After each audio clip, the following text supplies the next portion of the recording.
Now, and let's begin with revising what we talked on Tuesday. And we introduced one term called virtual displacement. Virtual displacement. Now, and for virtual displacement, it is small.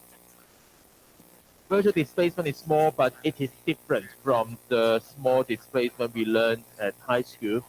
At high school, when we have displacement, then change of displacement over time is velocity, and change of velocity over time is acceleration, and so on. Now, these small change in displacement and small change of time actually exist. They exist. That's the first thing. And the second thing is there is a causal relationship between F and A in F equals to ma, right? But in virtual displacement, we suppose it exists, but it does not exist in reality. That's the first thing. And the second thing is there is no cause and results relationship. There's no causal relationship between F and virtual displacement. Okay, these are the two major differences between differential displacement and virtual displacement. You can say we don't know why A moves to A prime. These forces do not lead to the displacement. There is no relationship between. It is not because of the force that leads to displacement. Okay, we have no relationship between displacement and force. Okay, but as long as we have a force and we have a displacement, we can write down a work. We can write down the work, and this is the dot product between F and delta R. Is that okay? We know they have no relationship, but because we have one force and we have one displacement, we can multiply them and get the work. Now, and this work is called virtual work because the displacement is virtual. It does not happen in reality. Okay. Now, and suppose we can assume virtual displacement in any direction as long as it's allowed. Now, if we have, for example, if we have three forces acting on a particle, and there is a virtual displacement for this particle, and we can write down these three virtual work quantities. And then we group them together. And we get this one. If this particle is in equilibrium, we know these three is the summation of these three is equal to 0. That means the virtual work is equal to 0 if the particle is in equilibrium. Okay. In many cases, we cannot write this, or we cannot write this directly, but we can write this. Now let's take an example on the right. Now we have two blocks, one block A and block B, and we know we have tension for this. There is a rope between the two. And we have this T here, and this is tension of this part. And we have T prime here. T prime is the tension of this part. How can we show we have T is equal to T prime here? Let's take a look. And if we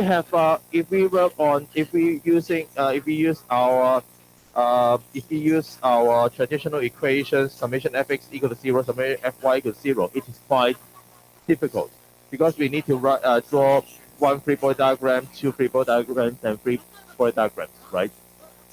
We need to draw three body diagrams, so it is not very good.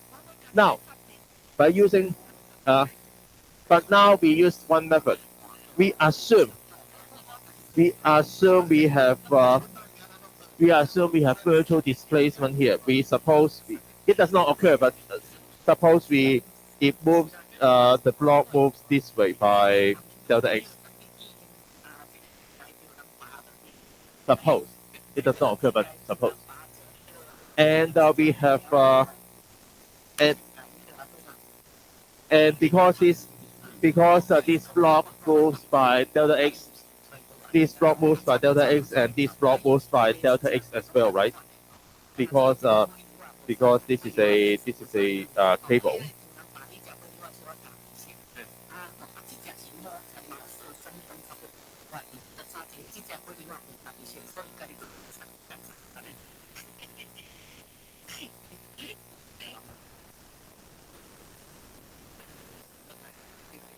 Therefore, we have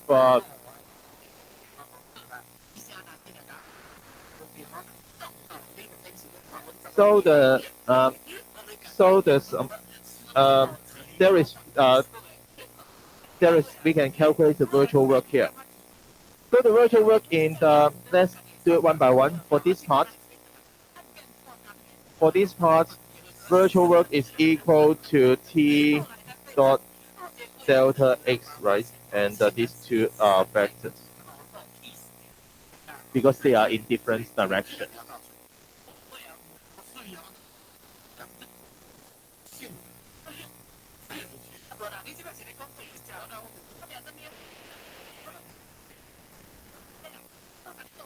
And for this part, we have t prime dot delta x.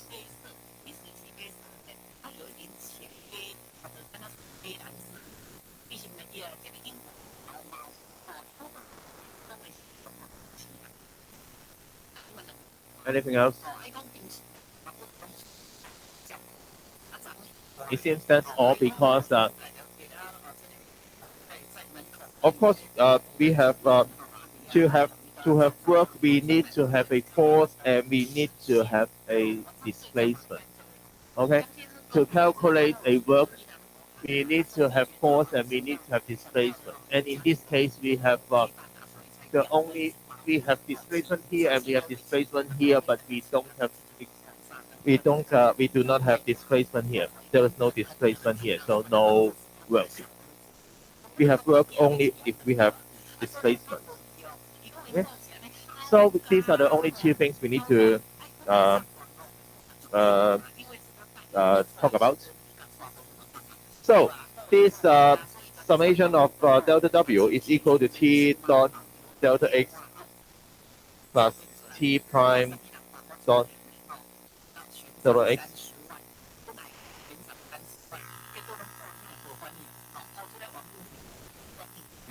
And now,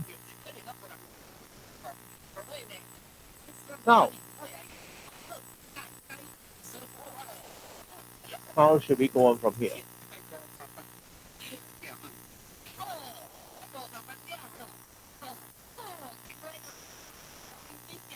Because for work we have you can have positive work and we can have negative work. If they are in the same direction, it's the work is positive, and if the direction of force and displacement are opposite to each other, the work is negative. So we have t delta x minus t prime delta x.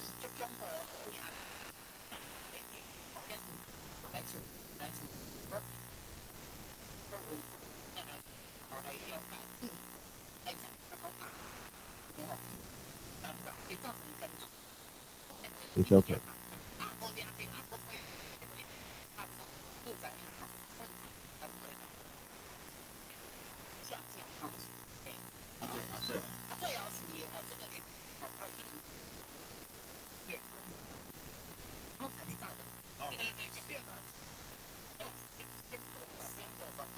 Now, and from here we can, of course, we can group these two together, and we have t minus t prime times delta x.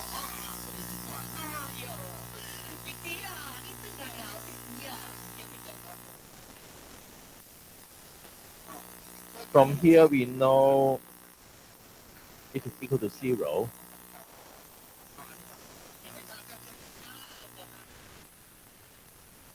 This is for the virtual work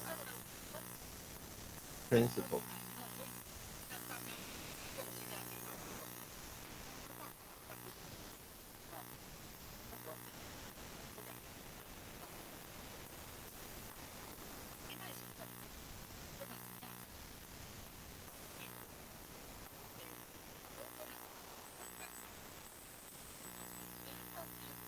It's okay.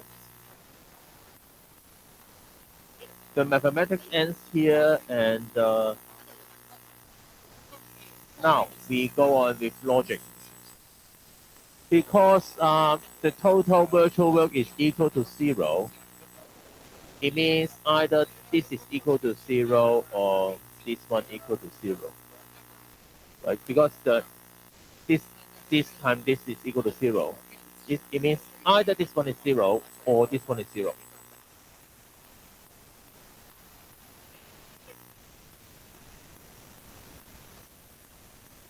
But there's one thing.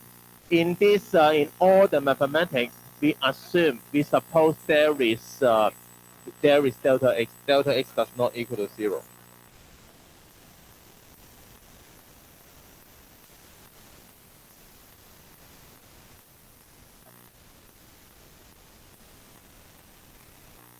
Right? In our assumption at the beginning,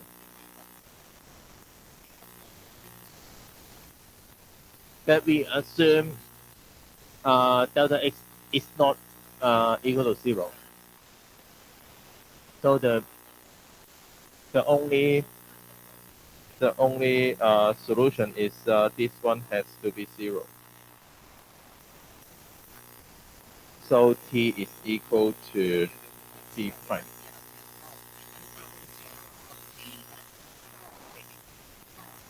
It's okay.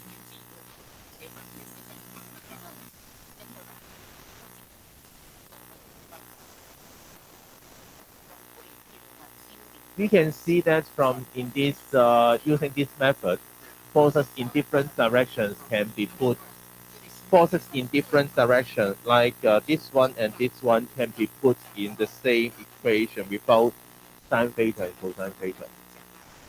But there's no sine theta, there's no cosine theta here.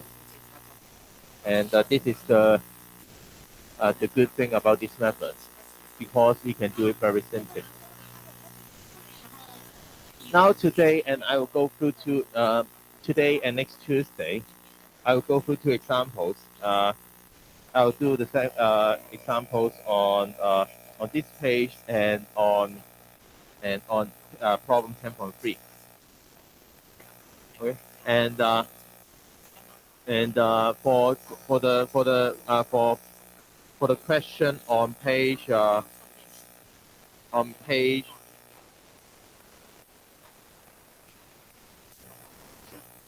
for the problem on page 71, I will give you the solution, and we can I will talk about it briefly. Now, let's go on to, if you are okay, then we go to page 70.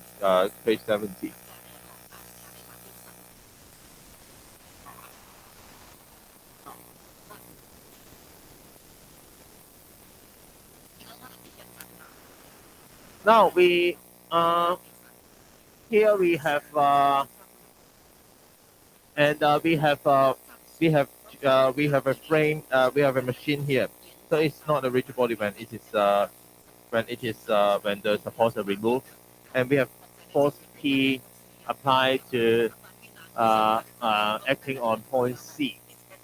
Now the question is to determine determine force Q here. The problem here is to determine Q.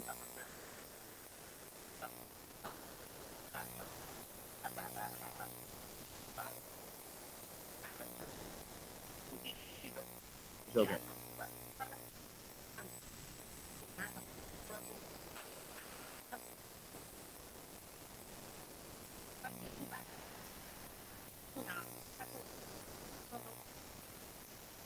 Now,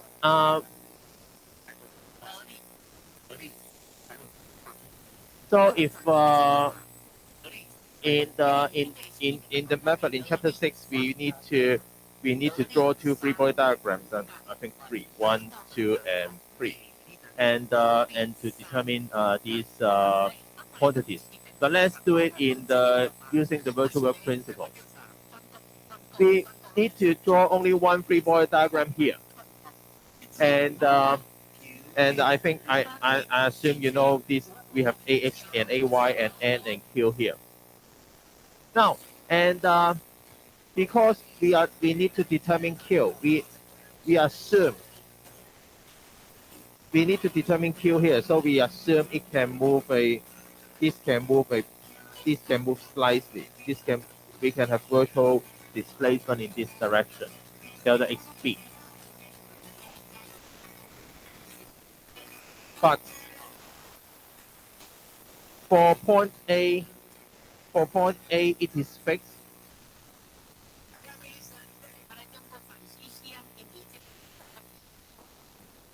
And we have point in x and y directions.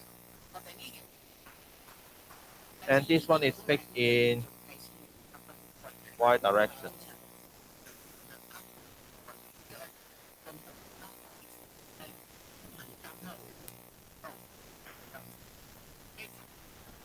And it is we allow small movement in the x direction.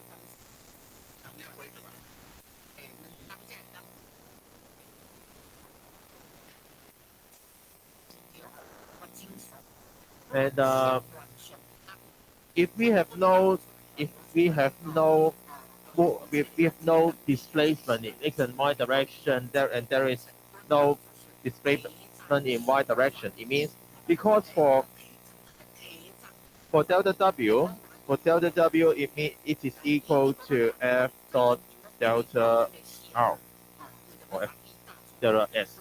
And if we have no displacement, it means this one is we have no virtual work.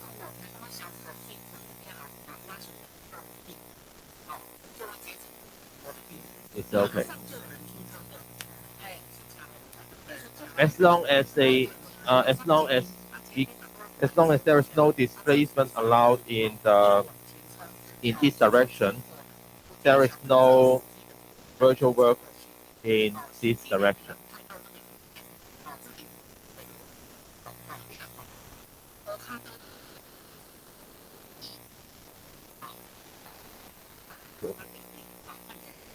If there is any problem, raise your hand and you can also type in.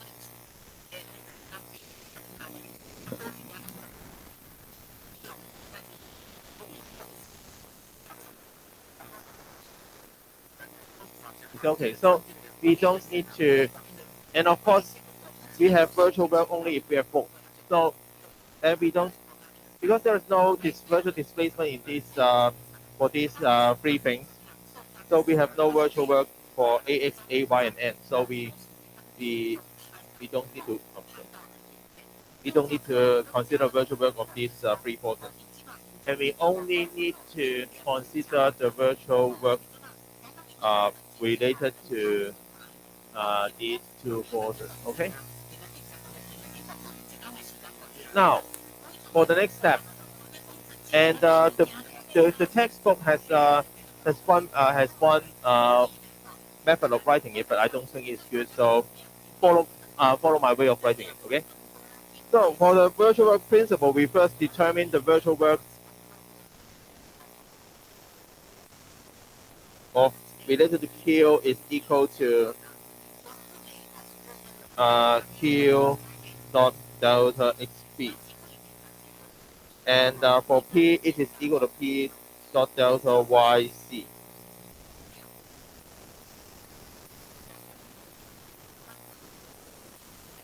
Right? Because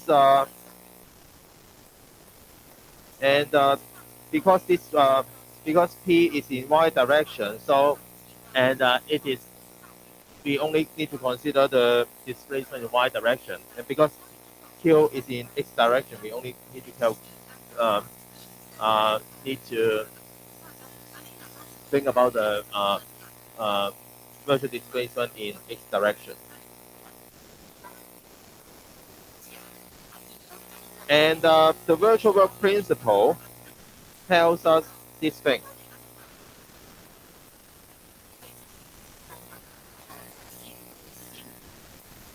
Q dot delta xb plus E dot delta yc equals to 0.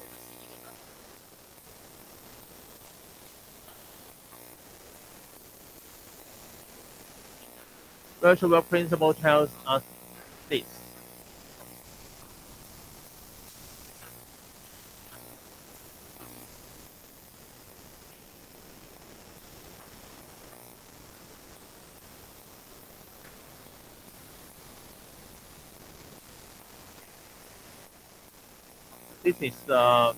This is what we get from virtual work principle.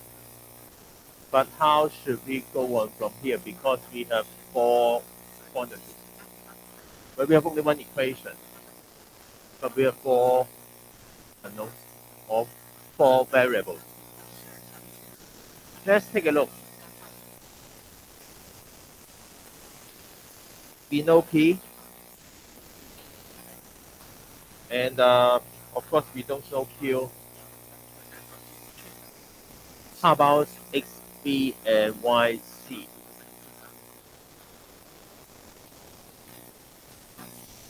And take a look here. That because XB and YC independent.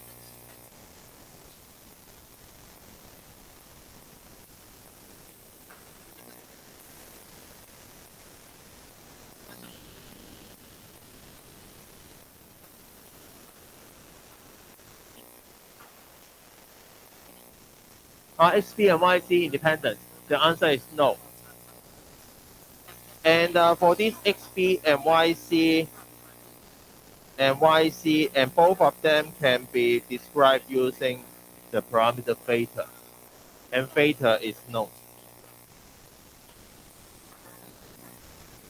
This is given in the equation.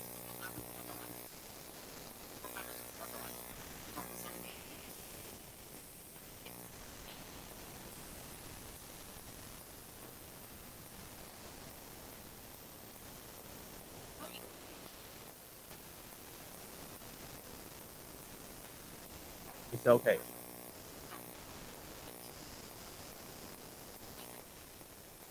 So the next question is, how do we write delta xb and delta yc in terms of theta?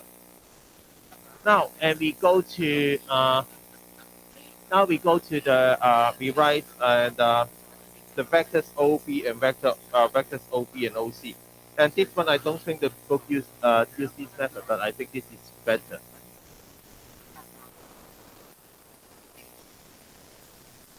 And for OB, vector OB here, and or vector AB, and let's say this is because we have x and y directions here, right? And the origin is here. So the vector OB is equal to 2L sine theta I plus 0j. And it's equal to xb plus yb. And how about OC? OC is equal to L sine theta I plus L cosine theta j. And XC, and of course YC is equal to L cosine theta j.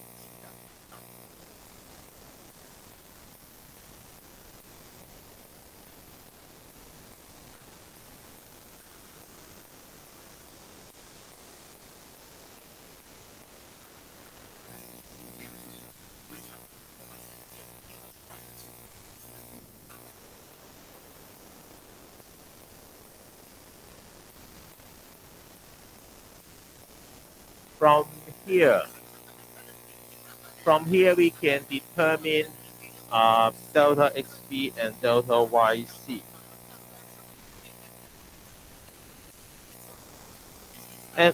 And we have remember these are small.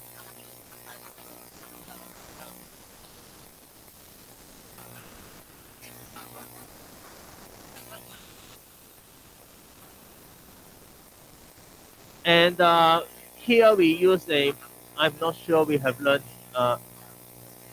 it's okay.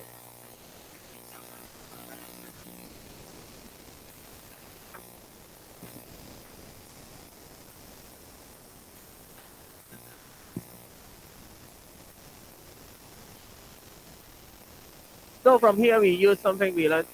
I'm not sure whether you learned that learned it at high school or learned it at, in the calculus course. We use something use implicit function.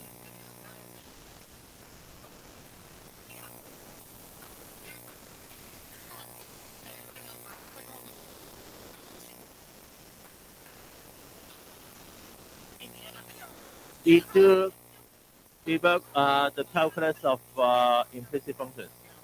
So if we have implicit functions and we have because L is fixed, what we are changing is because if we have sorry, if we have changes in xp and yc, the only change is theta. We don't change the length of the. We are not changing the length of the bars, right? We still have L. We still have L, but what we change is theta. It's okay. So we are doing implicit function on theta here, and I'm not sure whether the have you seen these kinds of things before?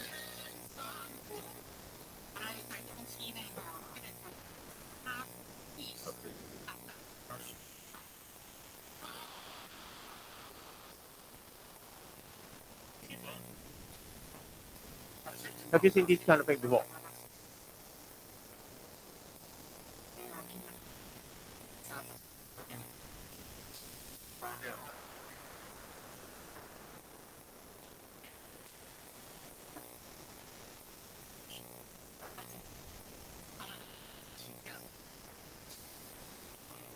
This is for implicit function.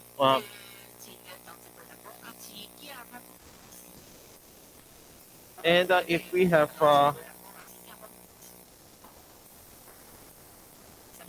therefore we can put these two back to this equation. We have q dot 2l cosine theta delta theta I plus t times negative L sine theta delta theta j equal to 0.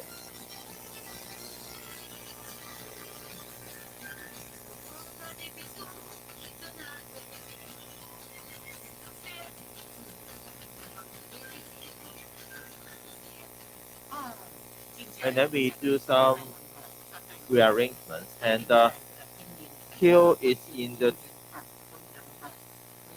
You can please take your time to write it down.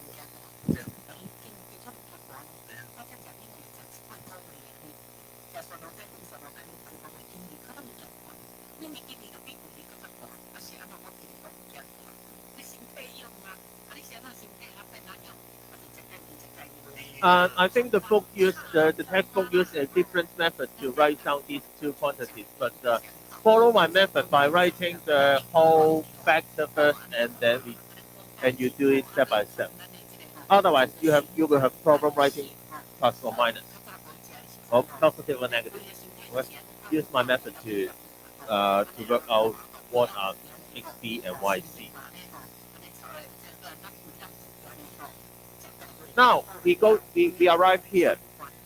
For the next step, we first determine the directions of each vector. And is q in the direction of plus I or minus I? Look at the figure. at the top of the page. Is Q in the direction of plus I or minus I? Let's have a look. Q is in the direction of minus I to the left, right? And P is in the direction of minus J. So this is the minus I and this is the minus J. So if we have this one and it is equal to -1 and this one times the dot product of these two of this one and this one equals to -1. So we have here minus Q, and of course we take out this delta theta to the right. So we have minus Q times 2L cosine theta plus P L sine theta delta theta equals to 0.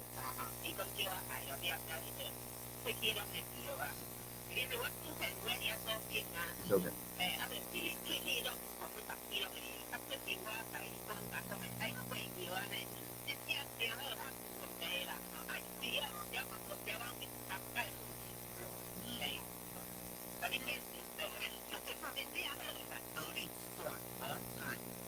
And for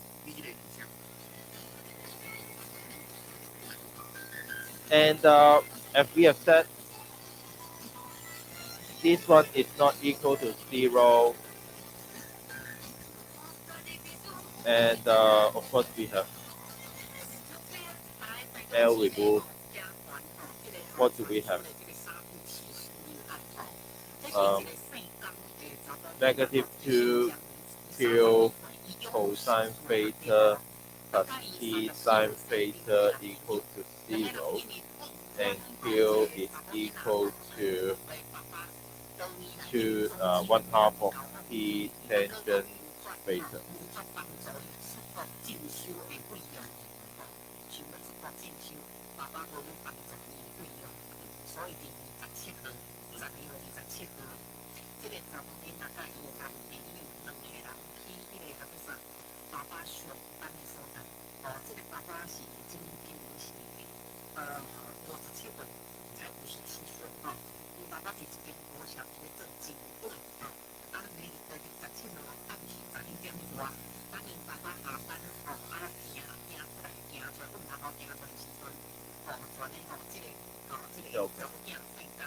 Of course, you can do it by working out by drawing many free-body diagrams and doing summation fx, summation fx equals 0, summation fy equals 0. But this is, I would say,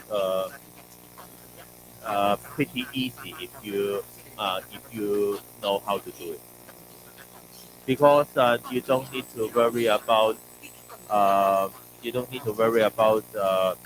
writing two equations. Everything is put in one equation here. Okay. Everything is put in one equation here.